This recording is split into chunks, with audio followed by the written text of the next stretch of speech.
everyone, welcome back to alkaline hydroxide 784, and today we will be looking at vegetarianism. Now the reason why I want to cover this topic is pretty simple. Firstly, I'm a vegetarian. Secondly, I actually wrote a GP essay on it, so it's actually a worthwhile topic to cover. And there was this one time where I tried to do a video on this for my other channel, but I don't think I was talking super coherently, so yeah, I'm just redoing it in a much more, stuff is like properly researched kind of manner, or at least a more organized manner. Yeah. So yes, it is actually something that can be tested in the GP exam. And my story on it is for the GP essay. Well, I'm not really that proud about the GP essay I wrote on this, but yeah, the story goes that I went to the exam planning to write some essay on the arts topic, or maybe science at the very least. And I did choose such a question because I do have my rational side still. But, my irrational side, the side that just couldn't help it, like my eyes were just literally drawn to this question about whether people should eat less meat. Yes, totally interesting question. So I ended up doing that question, even though I planned not to do. I planned to do a different question. So yeah, that's just how it is. And I did a decent but not super thought out essay, but somehow I still got marks on it. So I don't know. Like I legit just did the whole thing on the spot, like quite spontaneously. Like I had stuff that I read in like primary school. Don't ask me about that, but there's a website if you want to actually see that. I'll put it somewhere. And also YouTube videos that I've probably seen maybe 2 weeks ago before the actual exam. So as you can see, YouTube is actually useful, so yeah, it's worthwhile watching YouTube. So yeah, it's not a very exciting story, and let's move on to stuff that we can actually look at about this whole topic, because there's a lot of stuff to cover. Okay, so the first thing is we're going to look at the so-called definition, but instead of giving a direct definition per se, I'll just tell you all the different spectrum of dietary restrictions that I can think of, from full vegan to, the opposite end of that, I guess.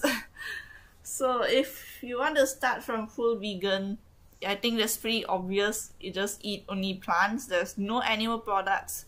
And the really strict ones, they don't even buy products that are made from animals. So they don't buy leather and stuff like that. So yeah, that's veganism. And then if we go to vegetarianism, there's quite a few categories. There's people who don't eat certain root vegetables, like the onions and garlic and stuff like that. And that would be kind of like the Jain cuisine. Or if you want to look at the more conventional kind of vegetarianism that people usually think of, there are three kinds. One is ovo vegetarianism, which means you eat eggs but not milk. Lacto-vegetarianism, it means you eat milk but not eggs. I mean, eat dairy products but not eggs. And ovo-lacto, which means you eat both in a sense. But generally, apart from that, vegetarians usually don't eat any meat products. But they are fine with eating stuff like honey and milk and eggs, and are generally less strict than vegans when it comes to products having animal products in a sense. Yeah, so that's vegetarianism for you. And then if we move on from there, you get to the people who are pescatarians, who eat fish, but they don't really eat red meat and stuff like that. And then after that, you have people who eat, chickens and red meat and stuff like that.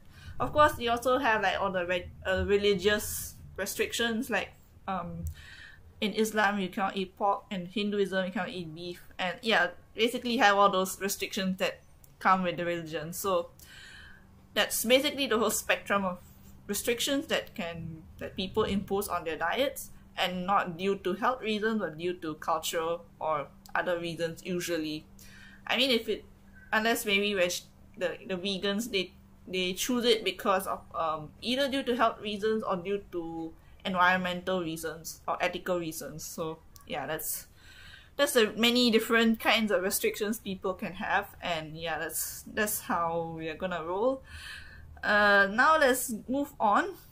So before we we go to the main point. Of course, this part will be about health and nutrition. So that's the first issue. And we're going to look at the history first. This one is a bit different from purely talking about nutrition per se, but more of the... Of course, there are some like diet trends where people are like talking about the, you know, the keto diet or the paleo diet, and they're like, oh, you know, humans were eating this particular stuff so many years ago, and that's what we should be eating now. So that's their logic behind it.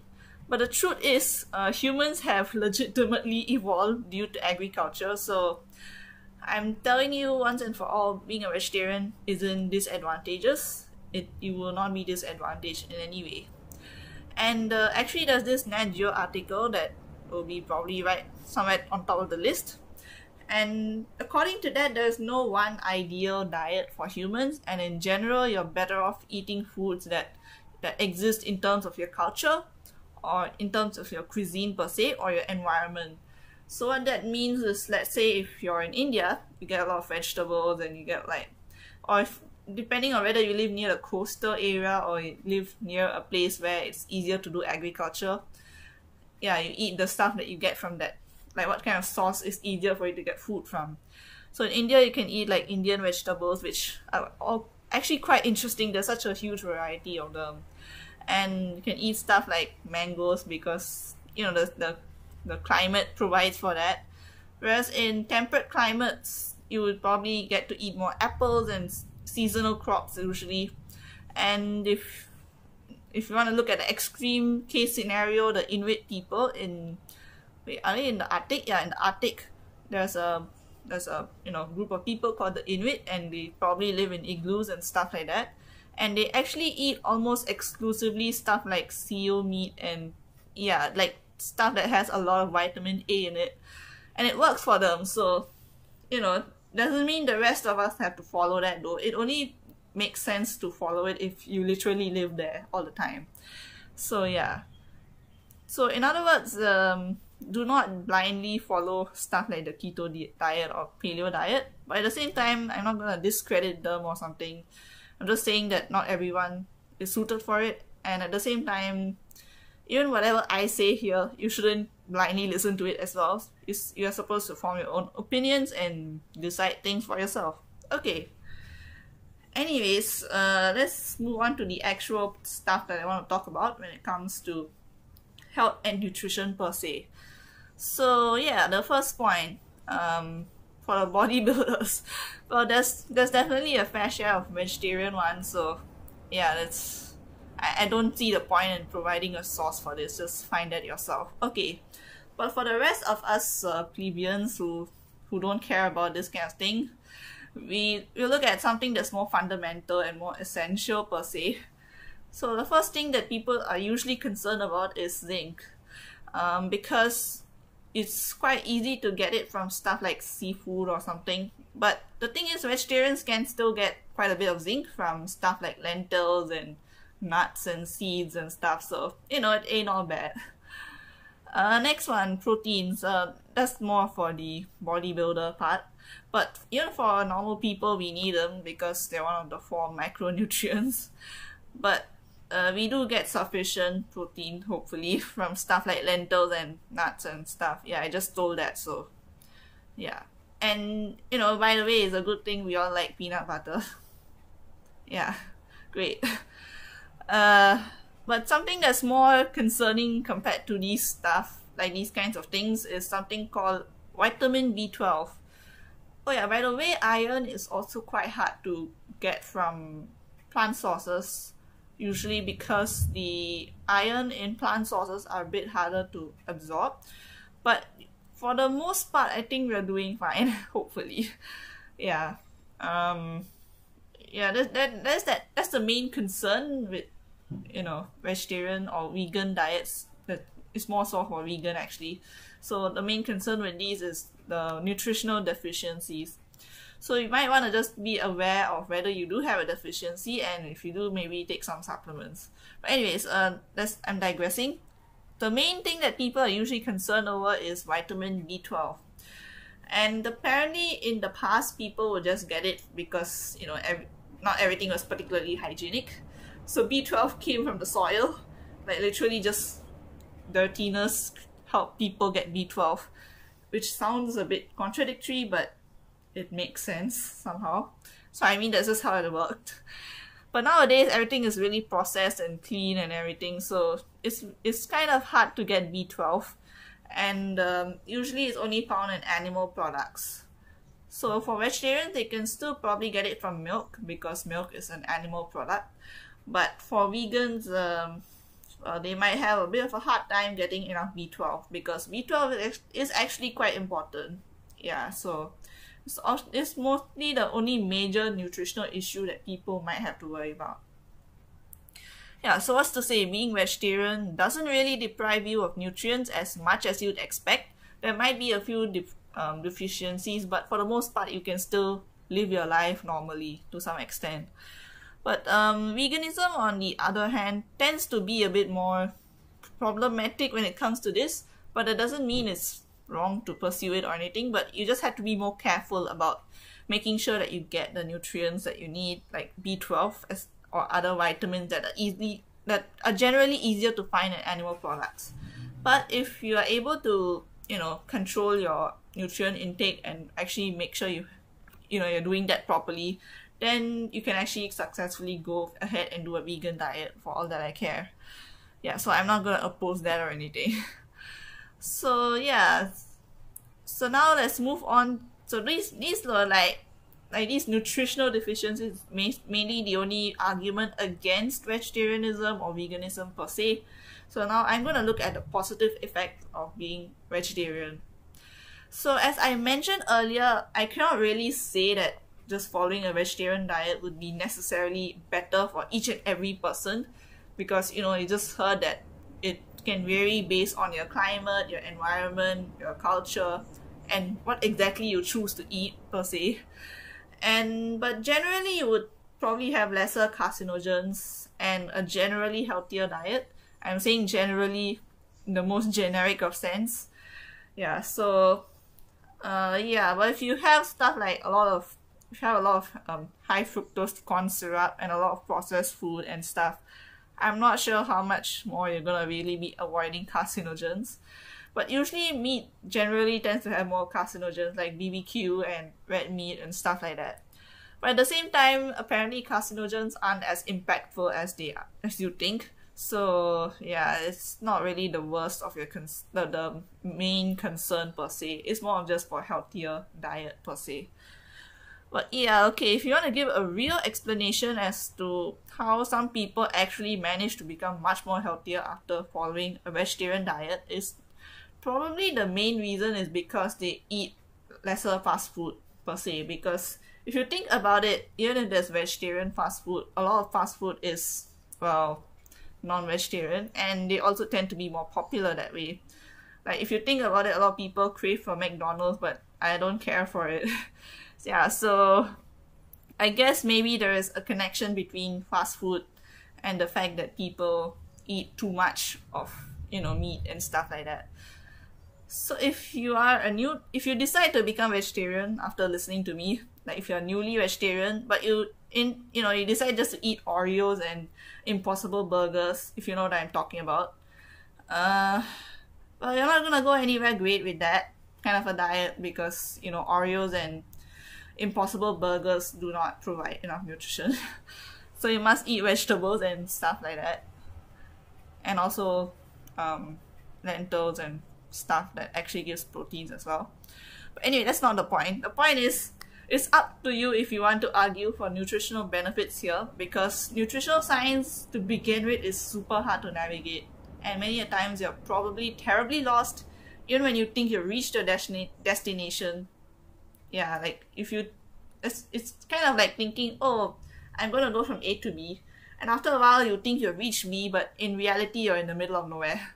Yeah, that's the analogy I would like to provide. Okay, so yeah, I think that itself requires its own topic, like the fact about nutritional science being such a mess and so hard to actually determine something is good or bad in terms of research, because there's a lot of factors that affect it. But anyways, that's not the topic for today. Let's look at other things. Okay, so the next negative of meat per se, and the positive of being vegetarian maybe, would be that meat would probably have more growth hormones and antibiotics. And the reason for that, I'll tell you why that actually happens to be in it. But because of such hormones and stuff like that, I think for the hormones it's more of like accelerating puberty. So like, you know, the kids get their puberty earlier on, and that could be quite problematic sometimes. But yeah, that's probably the main thing that comes to my mind when you talk about growth hormones. And for antibiotics, it's a much bigger problem because antibiotics resistance is a thing. So one main driver of it is actually the feeding of antibiotics to animals, and yeah, in terms of their crops, and hormones are also fed to them through their food.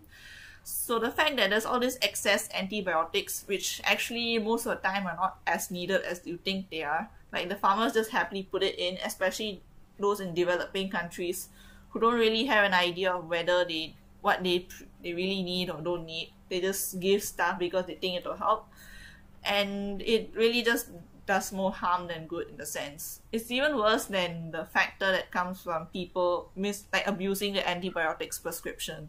This is a much bigger contributor to antibiotics resistance. So yeah, that can actually lead to a health crisis in the future. So you don't really like that, do you? Right, and then finally, oh, I forgot to elaborate this. The final point is, what about the point on transmitting pandemics? Yes, of course, a lot of pandemics seem to be transmitted from animals to humans. And a good reason is because humans are, well, eating the animals or trying to do stuff with the animals. And that's not good, right? So in a way, the reason behind it is not really the animals themselves, but the humans messing around with the animals. So that's the reason why pandemics or like new diseases come about. And that is an important point too. So these things are actually even more problematic than talking about nutritional differences or like individual health, like healthiness and stuff like that. This will affect the entire community, and that's not a good thing, you know. Especially the antibiotic resistance part. That's a really scary thing if you think about it. You don't really wanna be dealing with like super bugs in the future.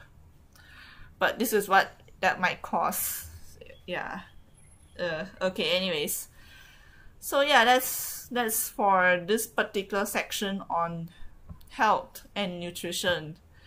So what's the conclusion for this particular section? Well, I'm not sure. Like, I think generally it would be better to be vegetarian just because you can probably decrease the antibiotic resistance problem, hopefully, and also reduce the chance of pandemics, which is a much bigger threat than individual healthiness per se. Yeah. Or individual diet. So yeah, that's for that section. So the second issue that we're going to look at today is ethics. So ethics, well, yeah, like seriously, ethics. Okay, actually I just realized it's so weird to tell what I wrote there, because I literally wrote, oh no, the poor animals. Well, it's what some of you might feel after watching one of those documentaries in your geog class or somewhere. By geog, I mean geography. Well, because I did happen to watch one of them in geography class, but I've also watched one from the CD that I have. And I'm not sure if the CD still works. But anyways, the point is, if you've seen it, yeah, you would feel kind of bad for the animals in there. And if you haven't seen such a documentary, you probably should. You know, if you're brave enough, you can watch something like Food Inc. or whatever documentaries out there. There's a lot of them actually. So the thing is, the industries nowadays are, well, hellish to say the least. They're really terrible. Especially if you see the documentary, the visual really just terrifies you internally and makes you feel so sad. Yeah, so that's kind of a thing. Okay, so why is that the case? First, let me tell you what happened in the good old days, as I would say with 2 apostrophe marks. Yes, I finally remember what that is. It's called an apostrophe mark. Great. Okay, so in the good old days, apparently farmers who had like small scale production, and you know, it wasn't like mass production or anything. They just had farm animals, their own little farm, blah blah blah. You get the idea.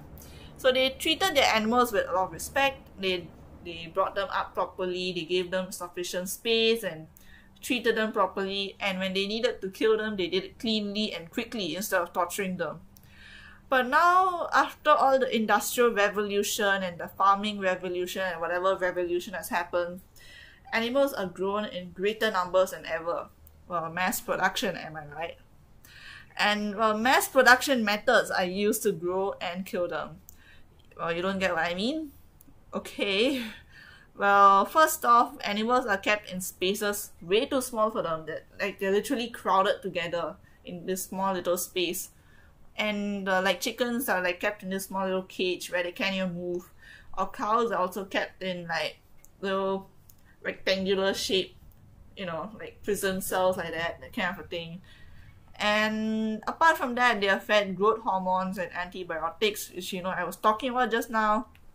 And or you know, they're genetically engineered to uncomfortable extremes. Remember those Belgian blue cows I was talking about one of those other episodes? Yeah, that kind of thing. And later they're slaughtered with some inaccurate methods in a production chain. In other words, what happens is that they just cut them like that, like in the most crude manner possible, which means that some of them might be barely alive, and you know, they'll just be in intense pain for a good 5 to 10 minutes at least before dying. Like, why is this happening? I mean, if a headless chicken can be alive for quite a bit of time, then this is gonna be even worse. Like, this is just like serious amount of pain for a serious amount of time, and that is just very sad. Like, I actually wrote a swear word here, but I'm not gonna tell the swear word because I don't usually do that. Okay. But yeah, it's just that sad. It's really, really, really sad. So yeah. And even little chicks, you know, the cute little yellow chicks, even they get massacred in this mess. Like, I seriously don't even want to talk about that. That's even more scary. Like, that's even more painful to watch. So yeah, that's why I said if you're brave, you can go watch the documentary. Or you can just believe what I'm saying right now and understand that this is how terrible the industry is. Right, so yeah, I have a link here, and I do understand that maybe you might think it's a bit biased, but it actually tells you what you see in the documentary. So, you know, it's important to actually know what happens to all these animals. And of course, this isn't really just for meat per se, but also for the egg production or milk production. So in a way, I also had to feel a bit bad about it. So yeah, but at least if we decrease it in some way or the other, it's better than not doing anything. Yeah, so PETA exists for a reason. You know, the I don't know what the expansion is, the PETA. And they are a bit extra and cringy to say the least. Like, no one really likes them because they're weird. And anyway, but that doesn't undermine the reason per se, because the reason is still an important reason. So animals are treated way too badly, and humans are basically species. Yeah, my brother wanted to write a whole article about that, but actually I think the most appropriate way to talk about it is the fact that they're more likely to care about human beings' rights per se. Okay, actually they fail even at that, so I suppose I can't really expect people to be any better with regards to animals, but you get the point. So people don't even prioritize human beings to begin with. It's quite unlikely that they're gonna prioritize the lives of animals. So yeah, that's not a good thing. And we have to change that somehow. Okay, so yeah, okay. Right now, I know there's some people who might be mocking me right now and saying, but vegetarians still kill plants, and plants are living things too. Yeah, okay, fine. I wasn't saying it was wrong to be non-vegetarian or something, but I was saying that the current industry is just seriously breaching ethical laws right there.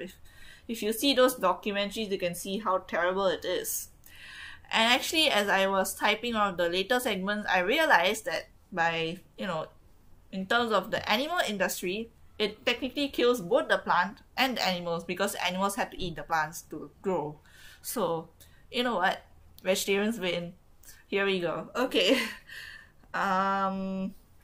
So yeah, let's just say we have to do something about this whole issue of industries being terrible to animals at the very least. Like, we have to think about it. We have to actually figure out if there's a way to solve this problem.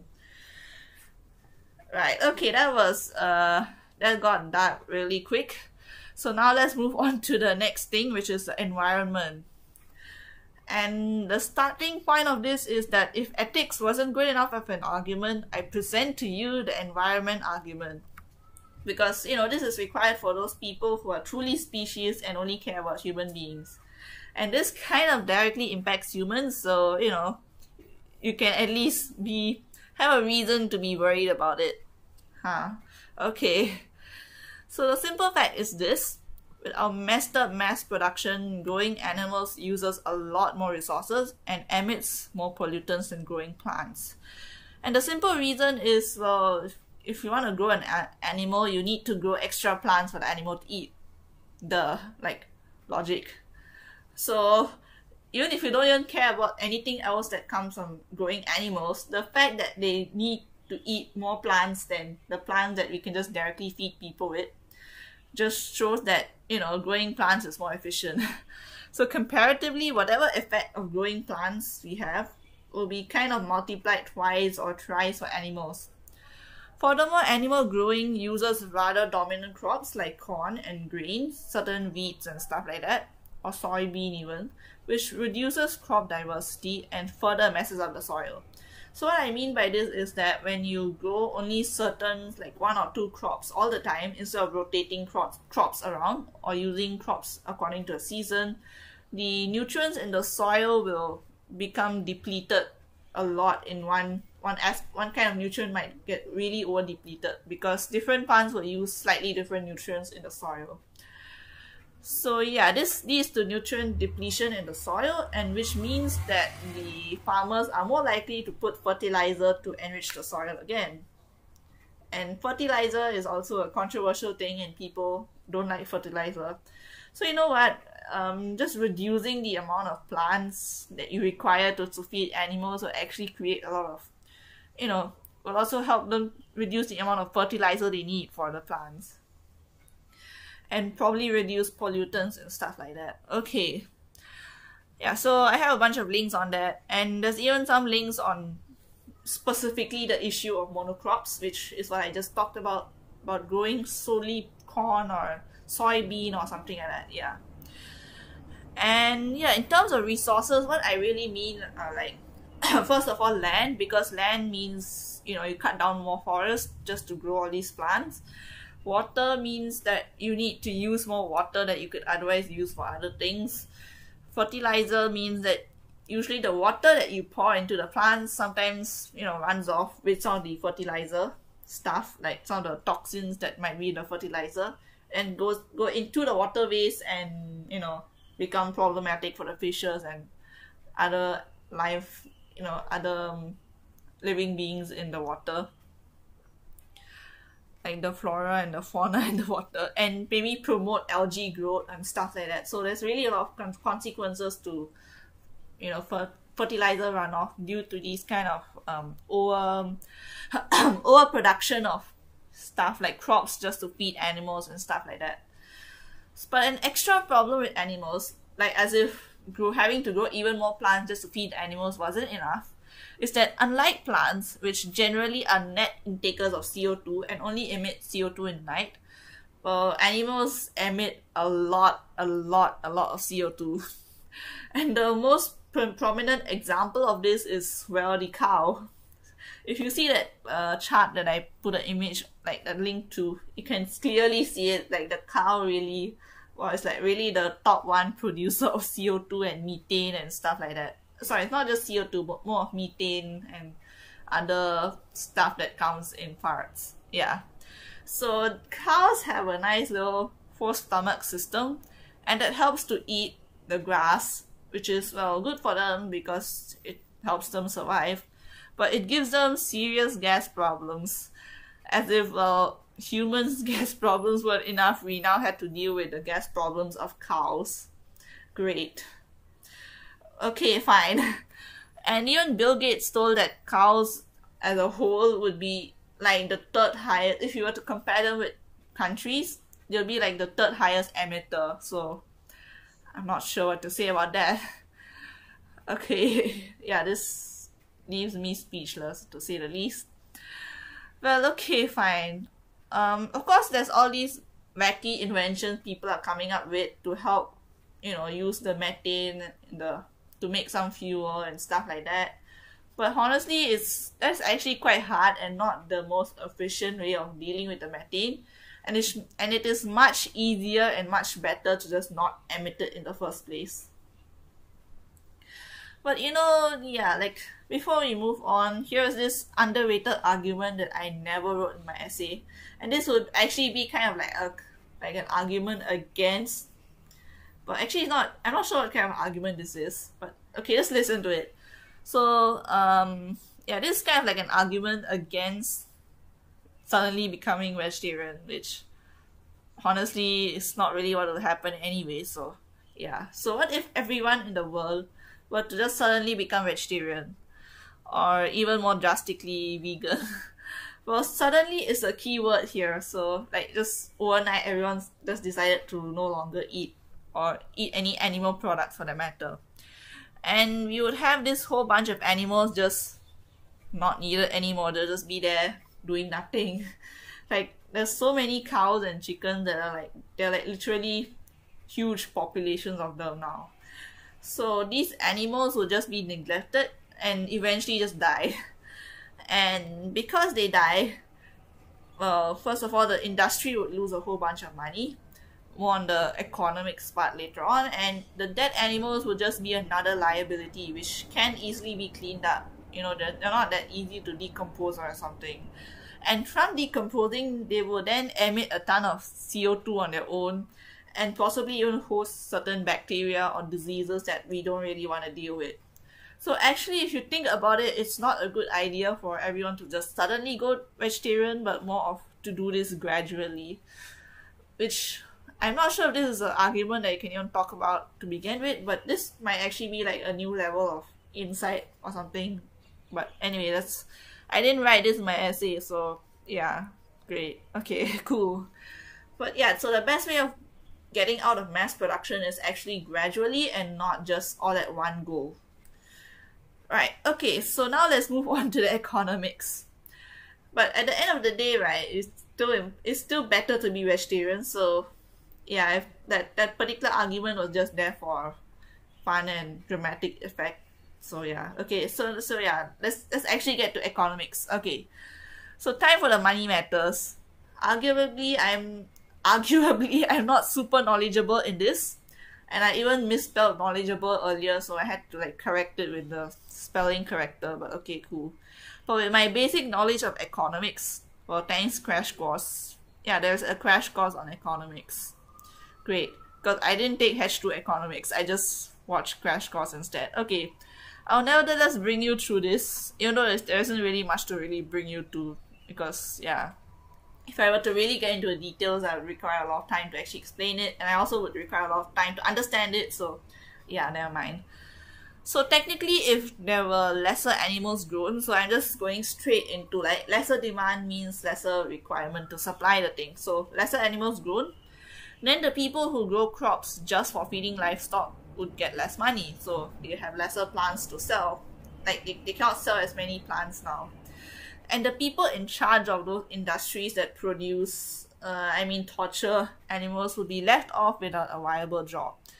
And all those fast food chains and the advertisers that help them advertise their sinful offerings would also lose tons of money. Okay, fine. Look, these people have families too, so actually them losing jobs is not good for them. So, there's a reason why I'm saying this, because people probably need, have their own jobs, and you can't just neglect their jobs because, so many animals are, even if you of course, technically valuing the lives of many animals over valuing the lives of each family in charge of that company is probably the more ethical thing to say. But at the same time, we cannot completely neglect these people. They need money too. And it's not really just about the big people and the head of the corporations, also about all of the workers that they employ and all that stuff. So those people actually lose their jobs. And for them, it is a much bigger issue compared to the rich people at the top who probably have enough money to retire and live a fine, proper life without having to worry about it. But yeah, that's the point. So the thing is, as much as we want to, deal with removing this mass production, we also have to worry about the economics part of it. But like, if we were to go gradually, right, this might be somewhat, solvable, because if you do it gradually, it's easier to change job for these people, and I'll tell you how. But yeah, if you do it gradually, it might be workable. Okay. So in terms of alternative job scopes, well, yes, definitely there are alternative job scopes if they're willing to change over. And at least for the fast food chains, they can definitely advertise Impossible Burger and sell that instead. Or if, the advertisers and fast food chains both benefit from that. And if you have the current meat industries, they can instead work on alternatives, which I'll be mentioning soon, or stuff like that. Or maybe, just do things that are not meat related, as they can just do a different thing. It's possible for them to shift industries over a longer period of time. That's why I said gradually and not overnight. So in a way, actually, economics isn't really the worst factor to consider here, and you can still push an argument for more vegetarianism in the long term. And of course, that's why there is this whole new level of insight by saying you cannot do it immediately, but more of a gradual change in terms of the overall industry and the economy, and in terms of people's mindsets, because realistically, that's just how it's supposed to be done. You can't just expect the change instantaneously and expect everyone to suddenly want to, actually follow what you're saying. And yeah, okay. Side note, why are all of the economics info always so old? Like, we are still talking about Keynesian economics 50 years later, if you understand what I'm talking about. But okay, that's not important here. But yeah, okay, the links are kind of old too. Okay, cool. So now let's go to the final segment, which is on... Okay, I don't know why I put taste. I didn't talk about taste, but it's more of other alternatives. That's the more important thing here. Right, so, I mentioned something about alternative industries in the sense. Yeah, this could be one of those things. So there is a thing called lab meat. If you don't know what I'm talking about, it just means that people are cultivating, they just take a few cells from the animal and then they grow it in the lab, and then it becomes meat somehow, because cells can grow. They don't need to be part of the animal to grow. They can just grow on their own. They can replicate like cells do. So they're able to actually do that, which is radical, which is crazy to say the least, and also pretty revolutionary if you think about it.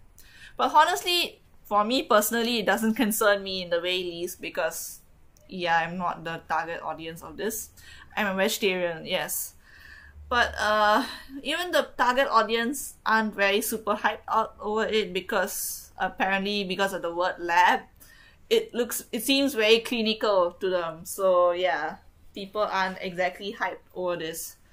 And my response to this is, come on, this is a decent compromise for much less emissions and less ethical problems as well, because the animal isn't killed at all. They just take a bunch of cells and then they just grow cells separately, which doesn't harm the animal at all, which is great, and also produces way less CO2 because you don't have cows farting or burping. The cells can't do that. They produce much lesser amounts of CO2 and stuff like that. And honestly, people should just accept this, because if they are willing to eat stuff like, sausages, which are literally mixes of different parts of an animal, which I don't even know how that's a thing. And people also eat all kinds of weird, unusual stuff that would probably gross me out. So Yeah, this sounds actually way better than that. It seems way cleaner and nicer, like much more neat way of doing things. So I feel like people should actually just be more welcoming of this, because honestly it's better than, it kind of gives the best of both worlds, it appeals to it appeals to their desire to eat meat, and also appeals to our desire to reduce emissions and stuff like that. Like we don't want people to torture all the animals and all that, and this is helping us do that in a way. So yeah, so that's one alternative.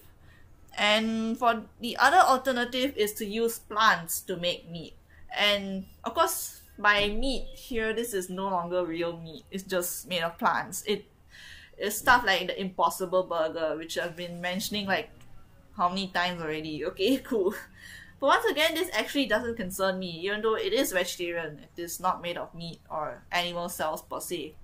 Because people like me who are born into vegetarian cultures generally have a strong aversion to anything even remotely looking like meat or behaving like meat, behaving like it in a way. So at most, like, I can probably eat tofu and stuff like that, but I I would probably feel very uncomfortable if you present me something that is mock meat. Even though it's vegetarian, it just looks like meat. I will feel very uncomfortable about it, and my parents will feel even more uncomfortable about it. If yeah, that's just a thing. So that's because food also involves the visual aspect of it. It's not just about the taste or anything, but also the visuals of the food. So for people who are just very vegetarian to begin with, they don't want things that look like meat. They prefer things that look very vegetarian to begin with. Yeah. Anyway, that's not the point here. So the Impossible Burger is this thing that has a patty that is made entirely of plants. There is no meat, or it's not even lab meat or anything. It's actually made of plants.